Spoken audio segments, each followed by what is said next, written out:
Hello বন্ধুরা, কেমন আছেন সবাই? আশা করি সবাই ভালো আছেন।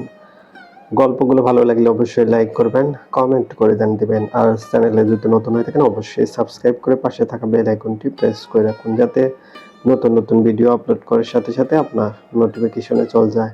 অলরেডি যারা সাবস্ক্রাইব করে রেখেছেন তাদেরকে অসংখ্য ধন্যবাদ।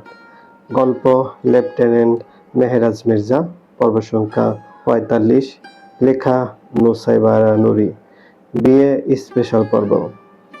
সিয়াম বাড়ি থেকে বের হওয়ার পর তোহা সবাইকে জানানোর অনেক চেষ্টা করেছে, তবে পারেনি। সব শেষে সিম থেকে মেহেরাজের নম্বরে মেসেজ পাঠিয়ে দিয়েছে, ছোট করে লিখে দিয়েছে তাদের বিপদের কথা।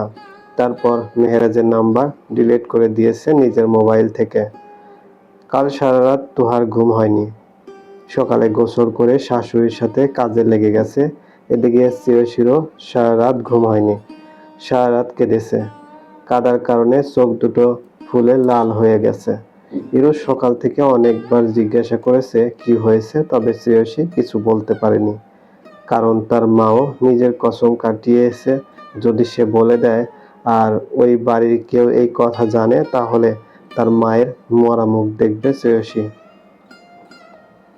শ্রেয়সী আঁতকে উঠেছিল মায়ের কথায়, সাথে নিজের উপর তীব্র ঘৃণা আর পরিবারের উপর অভিমানের পাহাড় জমে গেছে মনে।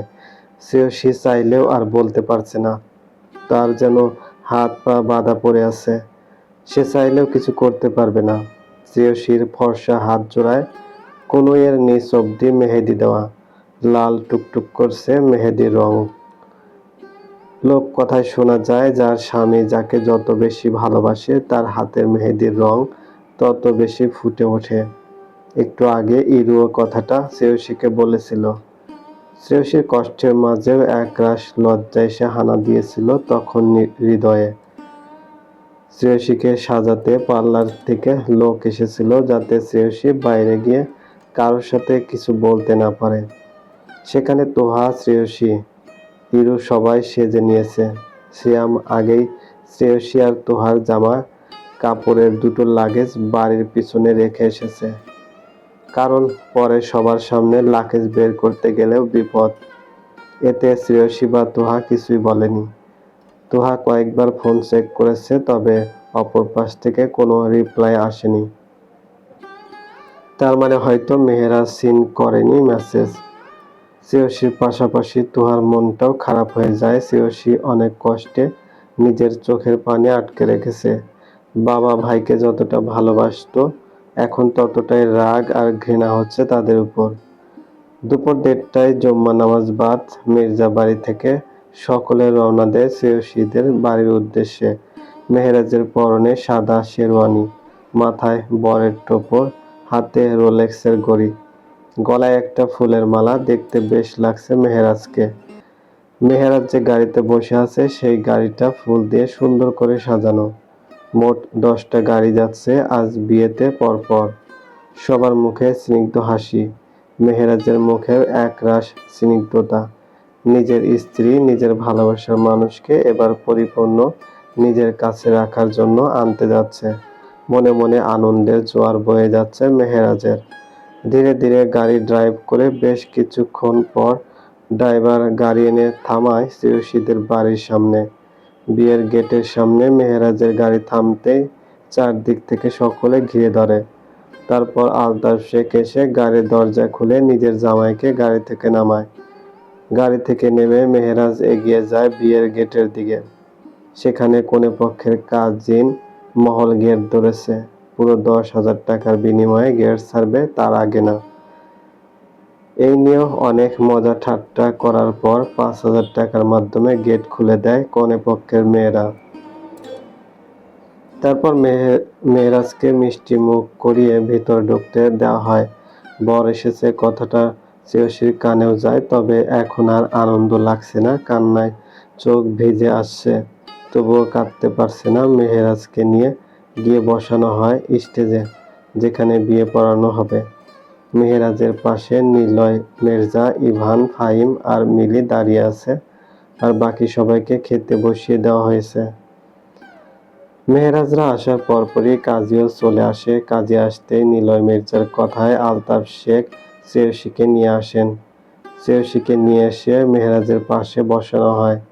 মেহেরাজ এক পলক তাকায় তার অর্ধাঙ্গিনীর দিকে, মাথা নিচু করে পানি ভরা চোখ দিয়ে বসে আছে। মেহেরাজের একটু খারাপ লাগে শ্রেয়সীর জন্য। প্রতিটা মেয়েকেই বাবার বাড়ি ছাড়তে হয়, কিন্তু একেবারে তো যাচ্ছে না সে। কাজে বিয়ে পড়ানো শুরু করে, যাবতীয় সব লেখালেখি শেষ করে শ্রেয়সীর দিকে তাকিয়ে গলা পরিষ্কার করে জোরে বলে, 10 লক্ষ টাকা দেনমোহর ধার্য করিয়া সম্পূর্ণ পরিশোধ করিয়া হাজিয়ানা মজলিসে সাক্ষীগণের সম্মুখে ইসলামী শরীয়ত মোতাবেক আপনাকে এই বিবাহের প্রস্তাব দিয়েছে। আপনি কি সজ্ঞানে স্বইচ্ছায় মোহাম্মদ নিলয় মির্জার বড় পুত্র মেহেরাজ মির্জাকে নিজ স্বামী হিসেবে কবুল করছেন? এটুকু বলে থামে কাজী সাহেব, তারপর বলে, বলুন বিসমিল্লাহির রহমানির রহিম।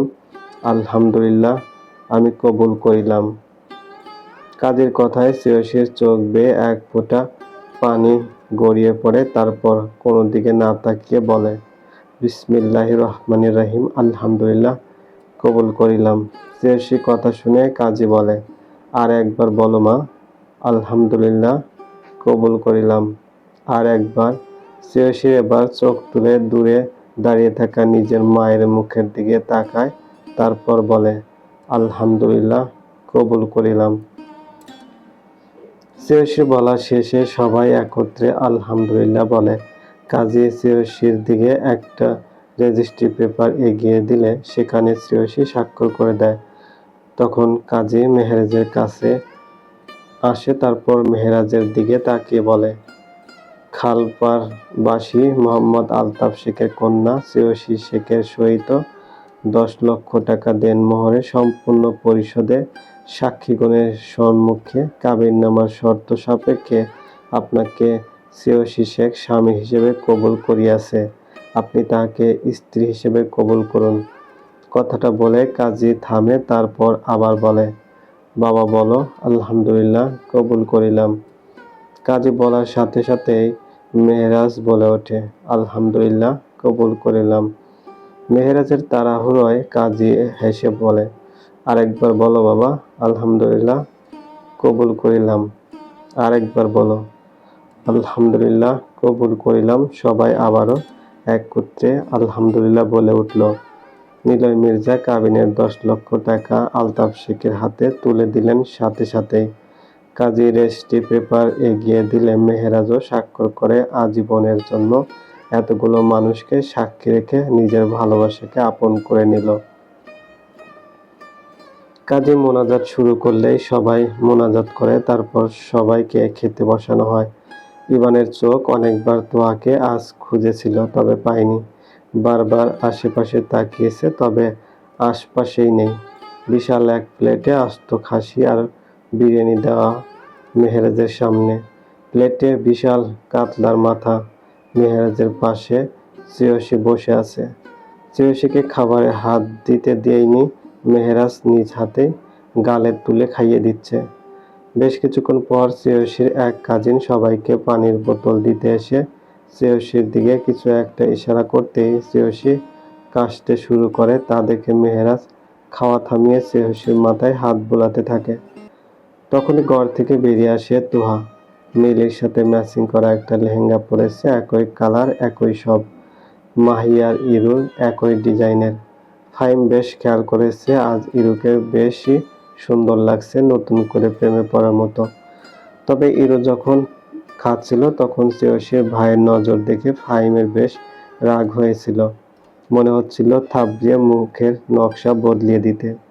তাই মেহেরাজের বিয়ের মাঝে ইরুর ফোনে টেক্সট করে বলে দিয়েছিল, এখন খাওয়া লাগবে না, উঠে এসো, পরে খাবে। ফাহিম জেলাস না, তবে পুরুষদের খারাপ নজর চিনে। আর যতই হোক শ্রেয়সীর ভাইকে ফাহিম এখন পুরোপুরি চিনে, তাই আর সহ্য হয়নি। ইরুও উঠে এসেছিল তখন বিনা বাক্যে। তুহা এগিয়ে এসে মেহেরাজের দিকে একবার তাকিয়ে আশেপাশে তাকিয়ে দেখে দূরে তার শ্বশুর তার দিকে তাকিয়ে, তাই তাড়াতাড়ি মেহেরাজকে বলে, ভাইয়া, ওকে একটু ভেতরে নিয়ে যাই, আপনারা খেয়ে নেন, একটু রেস্ট নিলেই ঠিক হয়ে যাবে। মেহেরাজ বাধা দিতে চায়, তার মনের ভিতর হঠাৎ খারাপ লাগা কাজ করে, কেমন যেন হয়। তবে আর বাধা দেয় না। তুহা শ্রেয়সীকে নিয়ে নিচ তলার একটা ঘরে ঢুকে যায়। পরপরই ঘরের পিছন দরজা দিয়ে সিয়াম এসে টেনে নিয়ে যায় ওদের। ইভান তুহার আসার থেকে যাওয়া অবধি ওর দিকে তাকিয়েছিল।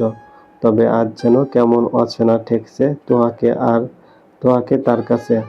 কেমন আতঙ্কিত হয়ে আছে তুহা। ইভানের ভাবনা কাটে মেহেরাজের ফোনের আওয়াজে।